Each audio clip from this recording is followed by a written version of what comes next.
Hey YouTube, welcome to the Subprime to Prime YouTube channel. Here, our focus is to get you from subprime to prime. And this channel is for information and educational purposes only and is not intended to be financial or legal advice. Alright, let's get into it. Now, today we're going to talk about the prime side of the house and all of the opportunities that come with having prime credit.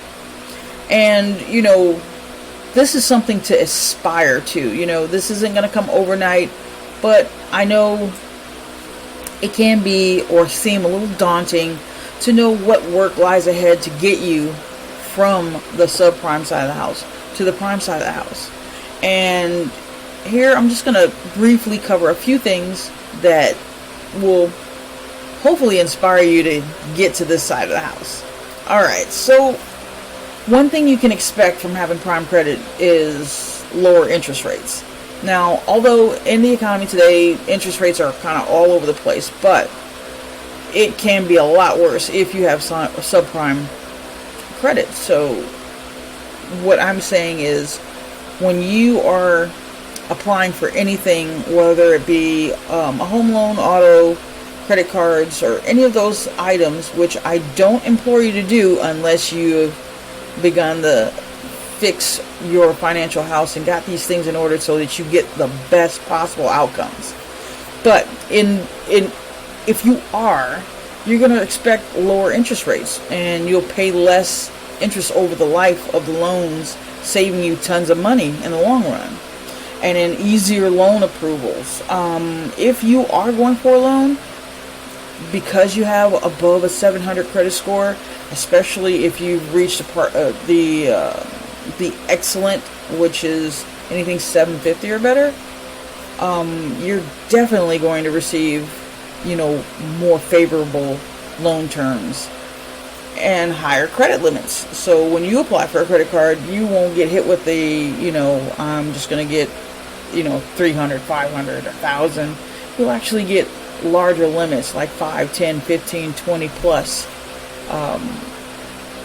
credit lines. So that's one of the benefits of being on the prime side of the house. It's amazing there's a sense of pride to it as well when you receive an approval and you've just gotten approved for a $25,000 credit card, or even some people get a $50,000 credit card. And credit cards are a wonderful tool if they are used properly and paid off each month, and you don't carry a balance. They can totally change the game. You should always use a credit card like you would a debit card. So what else? Rental and employment opportunities. There's certain jobs out there you can't even get if you don't have a decent credit score. And they really do check to see how creditworthy you are, and it's a show of responsibility. So if you are not responsible with your finance, they can only assume that you won't be responsible in other areas of your life. So don't let them be the judge of you. Do what you got to do to get there. And let's see, insurance premiums. A lot of people don't know that your insurance premiums for your home, auto, and those types of things, even healthcare and life insurance premiums, are sometimes based on your credit score.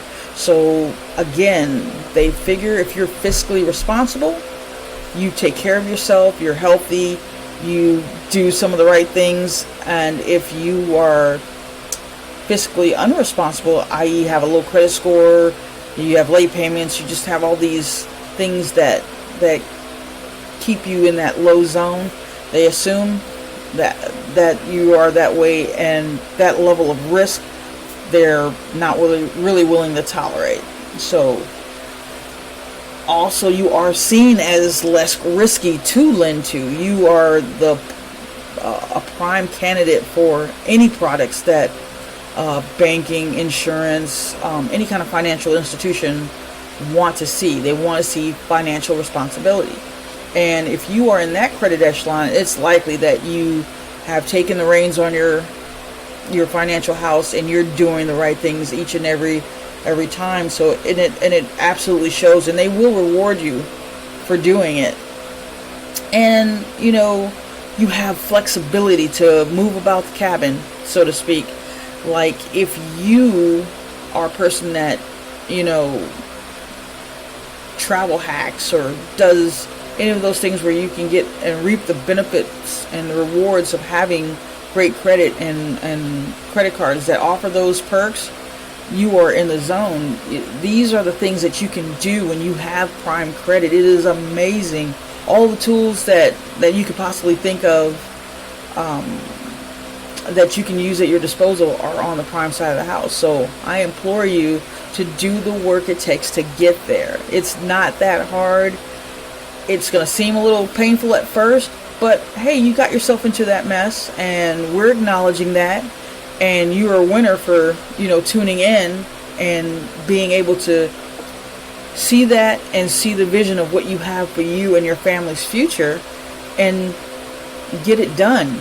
You know, don't waste time. I've spoken at length on, you know, the importance of checking your credit report and making sure that things are accurate on there, and making sure that, you know, you pay your bills on time. Automate it. I'll always emphasize automating your payments so that you don't miss any, or, you know, there's no mistakes or errors made. And if you can at any point earn more, so that, you know, you can add that to your emergency fund, your savings, your pay downs for your debt. All of it is well worth it once you get it going, get it started. Because once you get it started, baby, there's no limit. You can touch the moon, the stars, and I want that for you, and hopefully you want that for yourself, so you'll take action to do those things. And, you know, this is just a glimpse of what it's like to be on that side of the house. It feels great. You'll have a sense of pride, and you'll be able to reward yourself with, you know, a lot of cool things. You'll, you know, possibly able to get a newer, updated car, and credit cards galore. But like I said, you always should be fiscally responsible when it comes to those things, so that you don't hurl yourself back into any kind of financial, you know, disparity or ruin or whatnot. So again, you know, thanks for tuning in. You can check out our school platform, Subprime to Prime, where we go in depth on how-tos regarding your financial trajectory and helping you to get there. And just thank you for listening. Please like and subscribe, and we'll see you next time on the Subprime to Prime YouTube channel. Thanks so much, and have a wonderful, wonderful day. All right. Bye-bye.